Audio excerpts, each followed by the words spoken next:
Station की छत पर बारिश पड़ रही थी। लोहे की चादर बारिश का पानी गिरने से घुंघरू की तरह संगीत दे रही थी। बारिश की बूंदें जैसे किसी पुराने गीत की धुन बजा रही थी। हवा सरसरा रही थी। एक अकेला उदास गीत गा रही थी। उसकी आवाज में एक अजीब सी खामोशी थी जो दिल को चीर देने वाली थी। प्लेटफॉर्म सुनसान था।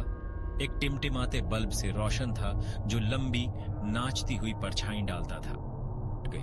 उसकी आंखों में चिंता की लकीरें साफ दिखाई दे रही थीं। उसकी ट्रेन लेट थी। देरी से सुनसान स्टेशन का भयानक सन्नाटा और बढ़ गया। हर गुजरते पल के साथ सन्नाटा और गहरा होता जा रहा था। रागिनी ने फिर घड़ी देखी। आधी रात। समय जैसे थम सा गया था। ठंड से अलग उसकी रीढ़ की हड्डी में एक सिहरन दौड़ गई। यह सिहरन सिर्फ ठंड की नहीं थी बल्कि किसी अनजाने डर की भी थी।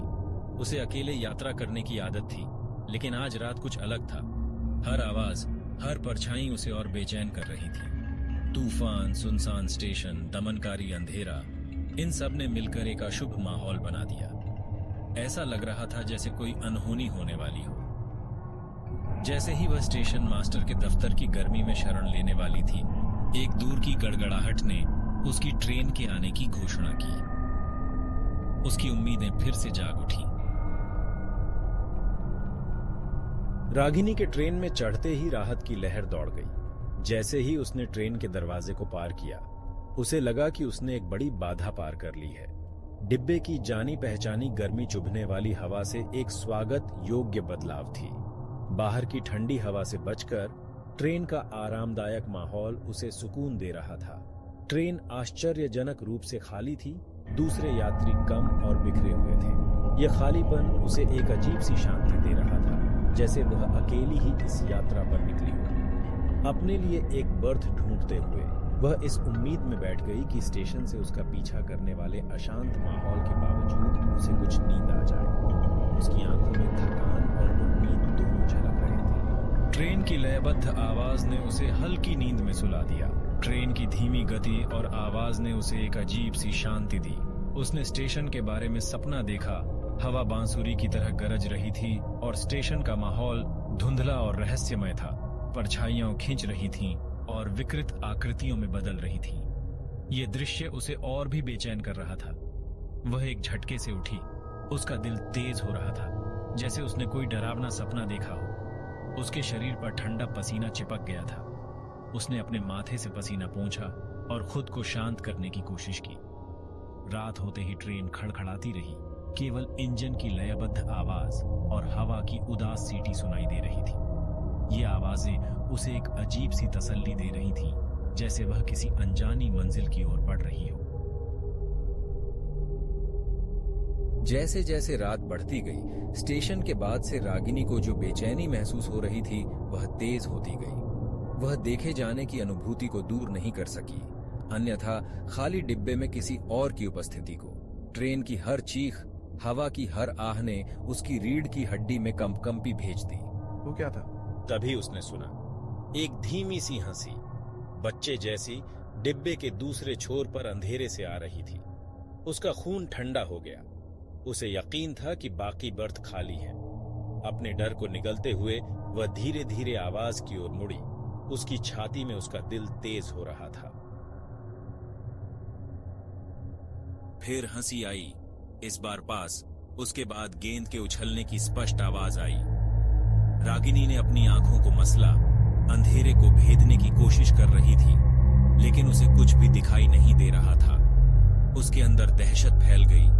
उसका गला घुट गया, जिससे सांस लेना मुश्किल हो गया। क्या तुम खेलना चाहती हो? आवाज ऊंची, मासूम थी, फिर भी प्राचीन और द्वेषपूर्ण किसी चीज का अंतर्निहित प्रवाह था। रागिनी ने अपनी आंखें बंद कर लीं। उसका दिमाग घूम रहा था। वह जो सुन रही थी उसे तर्क संगत बनाने की सख्त कोशिश कर रही थी। हमारे साथ खेलो, आओ खेलो। फुसफुसाहट तेज होती गई। डिब्बे को एक भयानक सर्द उपस्थिति से भर दिया जो उसे चारों ओर से बंद करने लगी। भाग 5। उछलती गेंद। उछलती हुई गेंद जोर से करीब आती गई और अचानक उसकी बर्थ के ठीक बगल में आकर रुक गई। हफ्ते हुए। रागिनी की आंखें खुल गईं, लेकिन उसने जो कुछ देखा वह उसके विपरीत खाली बर्थ की धुंधली रूपरेखा थी। वह अपने दिल को अपनी पसलियों से टकराते हुए महसूस कर सकती थी। उसकी सांस छोटी उथली फुसफुसाहट में आ रही थी। क्या हो रहा है? तभी उसने इसे देखा। फर्श से एक धुंधली ईथर चमक निकल रही है जो एक छोटे बच्चे का आकार ले रही है। यह आकृति पारभासी थी, बमुश्किल ही थी, फिर भी इससे जो सरासर आतंक पैदा हुआ वह सब बहुत वास्तविक था। भूतिया बच्चे ने उसे बड़ी बड़ी उदास आंखों से देखा और रागिनी ने अपने डर के साथ सहानुभूति का दर्द महसूस किया। भाग 6 एक मां का दुख। जितनी जल्दी यह प्रकट हुआ था, भूतिया आकृति फीकी पड़ने लगी।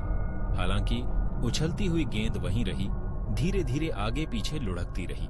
फुसफुसाते हुए नहीं, मत जाओ। तभी रागिनी के कानों में एक नई आवाज आई, एक धीमी शोकाकुल सिसकी जो इतने गहरे दुख से भरी थी कि उसकी रीढ़ की हड्डी में ठंडक दौड़ गई। धीमी शोकाकुल सिसकती हुई। बच्चे के बगल में एक नई आकृति मटेरियलाइज्ड हुई। यह लंबी एक महिला की भूतिया आकृति। उसके चेहरे पर दुख था। उसकी आंखें इतनी तीव्र लालसा से भरी थीं कि वह स्पष्ट थी। महिला ने बच्चे की ओर हाथ बढ़ाया, लेकिन वह उसके पार से गुजर गया। उसका पीड़ादायक रोना पूरे डिब्बे में गूंज उठा। पीड़ भरी चीख। हे भगवान, क्या हो रहा है? वर्णक्रमीय आंकड़े गायब हो गए।